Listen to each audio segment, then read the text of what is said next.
Salah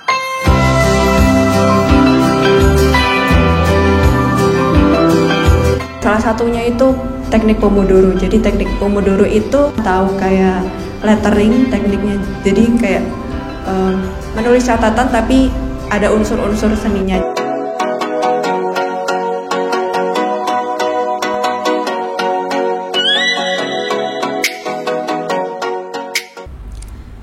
Assalamualaikum warahmatullahi wabarakatuh. Hai Sobat Mangama dimanapun berada, selamat datang di Mangama Podcast dalam acara Jalmanti, Jejak Alumni MAN 3 Madiun bersama saya, Leni Rahmawati. Pada episode perdana ini, kita kedatangan tamu alumni cantik yang punya segudang prestasi, yaitu Kak Denis Tiara Lutfia. Kak Denis ini alumni tahun 2022 dan beralamat di Desa Doho. Halo Kak Denis, apa kabar? Halo Leni, kabar baik alhamdulillah. Kalau kamu gimana kabarnya? Alhamdulillah saya juga baik Kak. Gimana nih kuliahnya, lancar Kak? Alhamdulillah lancar. Ngomong-ngomong ya Kak, kan Kakak sekarang udah kuliah. Terus dulu pas waktu kelas 10 itu persiapan apa sih yang disiapkan sampai bisa seperti sekarang ini? Mungkin kelas 10 dulu sering ikut lomba-lomba kayak pernah ikut lomba PR kayak tentang karya tulis ilmiah kependudukan, terus ada lomba matematika, olimpiade, terus ya mungkin kayak gitu. Sama belajar giat aja sih. Selama menjadi siswi di MAN 3 Madiun nih, gaya belajar apa sih yang Kakak sukai? Kalau dulu kelas 10 kan belajarnya secara offline ya, kayak bisa kerja kelompok, terus bisa ngobrol sama teman. Kalau misalkan nggak paham kan bisa tanya-tanya. Terus kalau mulai kelas 10 kelas 10 semester 2, terus kelas 11 kan mulai online nih. Gaya belajarnya ke transisi dari yang semula ketemu sama orang banyak, terus sekarang jadi belajar mandiri gitu kan cukup susah. Nah, dari situ aku menemukan beberapa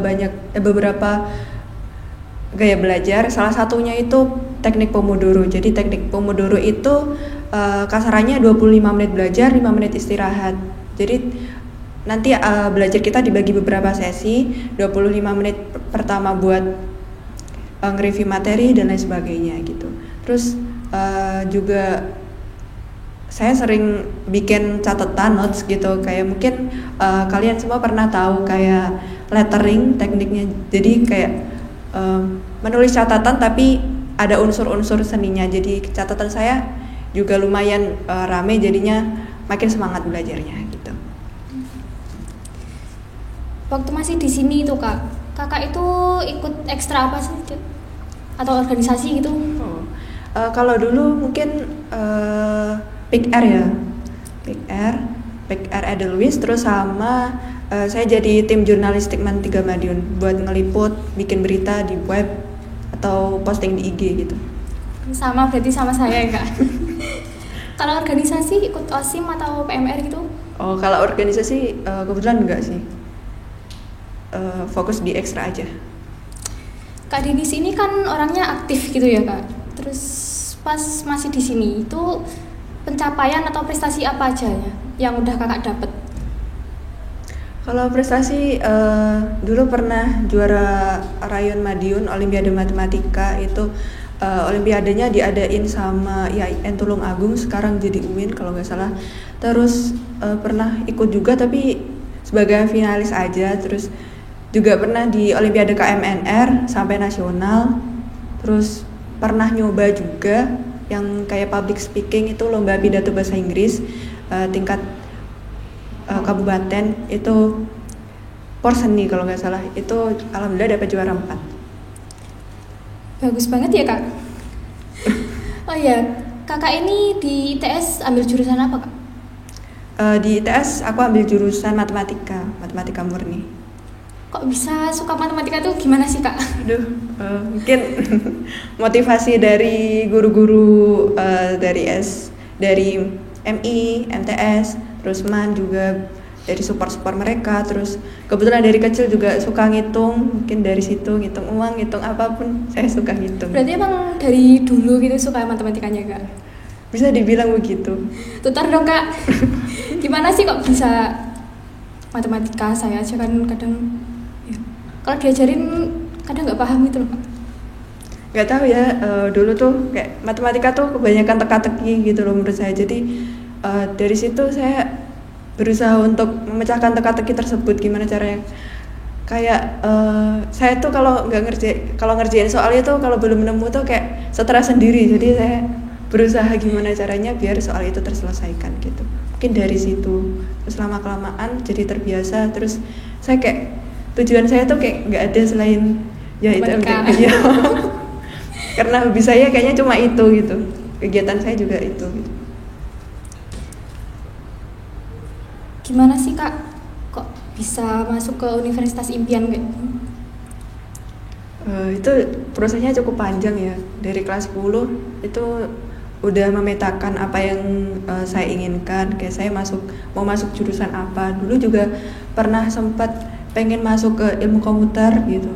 Karena saya juga tertarik sama hal-hal komputer, perkodingan kayak gitu.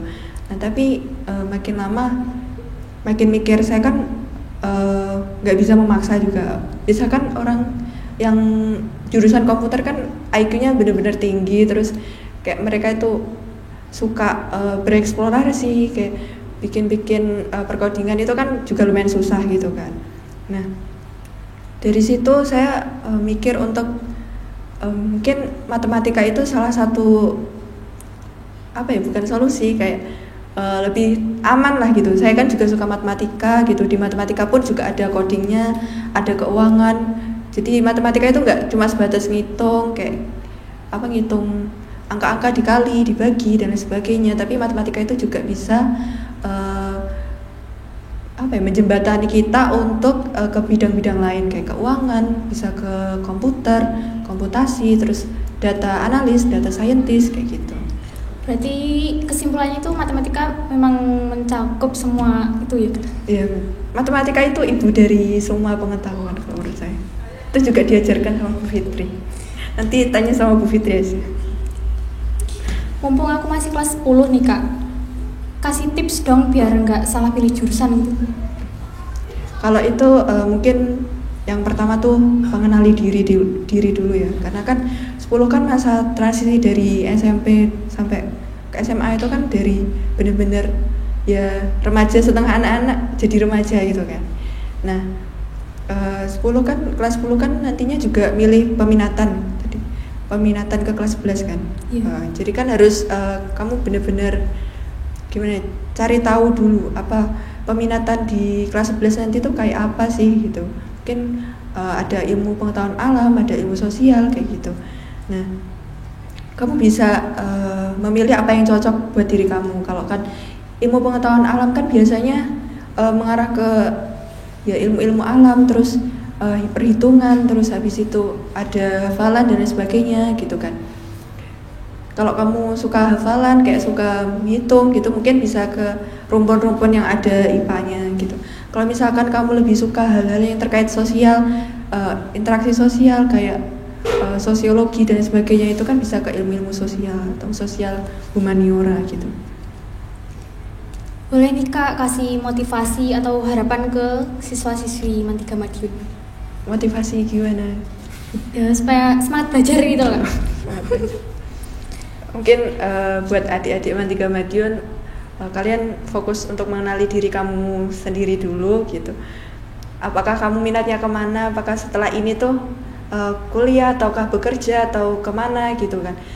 Karena masa SMA itu benar-benar sangat pendek gitu kan, cuma 3 tahun. Kita kan menjalani setiap hari mungkin kayak sesaat dan sangat singkat gitu. Jadi harus benar-benar dipertimbangkan kalian tuh tujuan hidupnya mau apa gitu.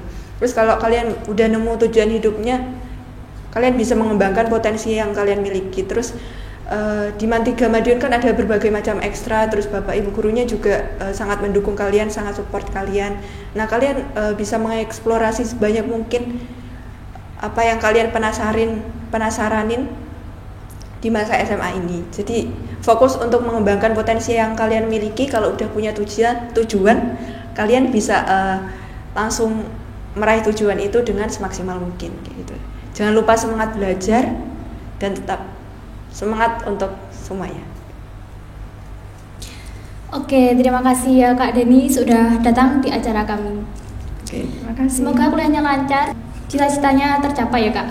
Amin. Sobat Mangama, demikian ya perbincangan kita dengan Kak Adaris hari ini. Semoga bermanfaat dan bisa menjadi inspirasi untuk kita semua. Jalan-jalan ke pasar Kenya, Cakep. pulangnya mampir beli kebaya. Cakep. Sampai jumpa di episode selanjutnya. Jangan lupa like, comment, and subscribe ya. Terima kasih. Wassalamualaikum warahmatullahi wabarakatuh. Mantiga Madiun, bisa jaya.